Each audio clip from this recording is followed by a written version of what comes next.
Ave Maria. In the name of the Father, the Son, and the Holy Spirit.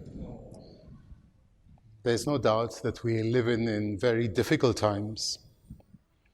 We see much confusion in state and in church. The society is in turmoil, and there is confusion that is unprecedented in all aspects of life. And if we want to ask the question, what can we do as believers, as Christians, then I think there are two things that we must do. We must cultivate two virtues, humility and charity. Humility because we do not know the future, we are uncertain about the present. And charity, inasmuch as we should do good to whoever comes our way. In other words, do good to our neighbor. And everyone is our neighbor. In this way, we will find ourselves prepared for the advent of our Savior, whether he comes or whether he calls us to him.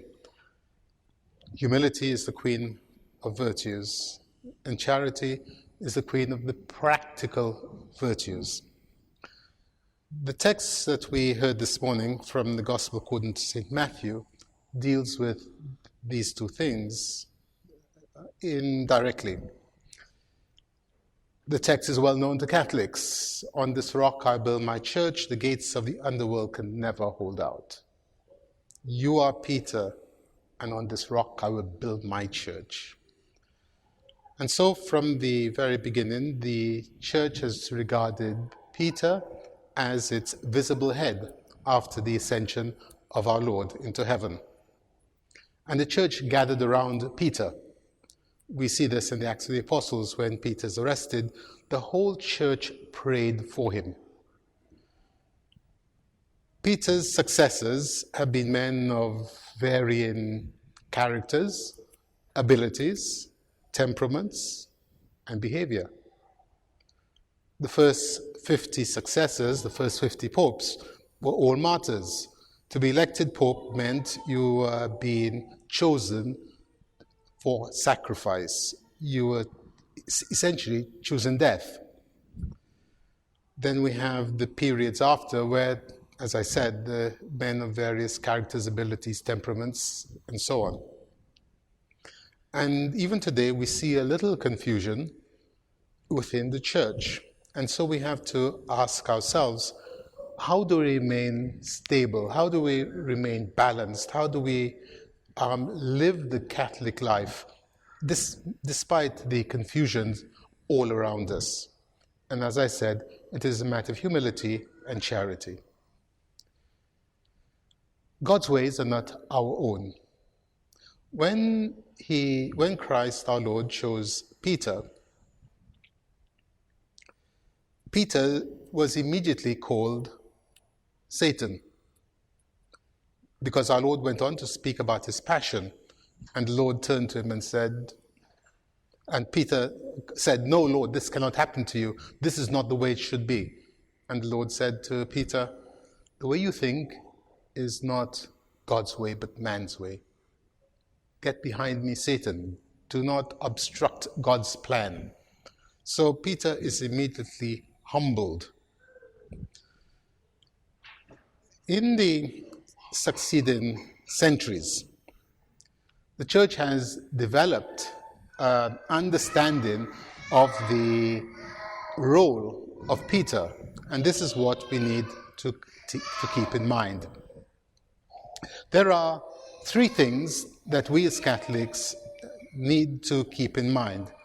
That the teaching of the church depends on, first of all, sacred scripture, secondly, on sacred tradition, and thirdly, on the Magisterium. And these three must, if you like, agree. One cannot contradict the other. The moment there's a contradiction, there's a problem. And this apparent contradiction began very early on, where, for instance, Arius said that Christ was not God. And Athanasius, who confronted him, referred backwards to what the church had always believed. In other words, to sacred tradition. And then, of course, the Magisterium, the Pope, at the Great Council of Nicaea, made sure that the three agreed: Scripture, tradition, and the Magisterium, which gives us the Nicene Creed. This is what we believe as Catholics. In more recent times, we had, for instance, the question about the Immaculate Conception. And again, it would appear that there was a contradiction. Certainly, even the great St. Thomas kept silent about it because it was so uncertain. Essentially, the problem is this: if anybody is redeemed, they are redeemed through Christ. Our Blessed Lady, if she were conceived without sin, I'm talking about the earlier centuries, the 12th, 13th century.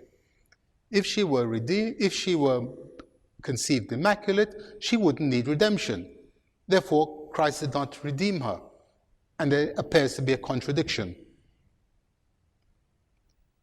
Duns Scotus began to unravel the mystery. And so in 1854, Blessed Pius IX resolved the issue for us, saying, using Duns Scotus's arguments, that Our Lady was redeemed. The scriptures say that much. I rejoice in God, my Savior. She was redeemed, but she was redeemed in anticipation of Christ's sacrifice. In other words, she received a fullness of redemption, unlike us who are conceived in sin and are redeemed subsequently by baptism. And so the tradition, which always believed she was immaculately conceived, is reconciled with the scriptures and the Magisterium. And the same applies today. If there appears to be a conflict, then we look to the scriptures and we look to sacred tradition, and we know the Magisterium must agree with them. There can be no contradiction. And in this way, we can keep our balance. And of course, this requires great humility, because we submit our intellect to the authority of the church. But on the practical level, we do good. We practice the corporal and spiritual works of mercy. And in this way, we are, in fact, ensuring that we encounter Christ in a very personal way. And on this, our salvation depends. So let us ask the gift, the grace of the Holy Spirit, that we will always remain balanced in all that we believe, in all that we do. And that Lord will be our light in the current darkness. In the name of the Father, the Son, and of the Holy Spirit.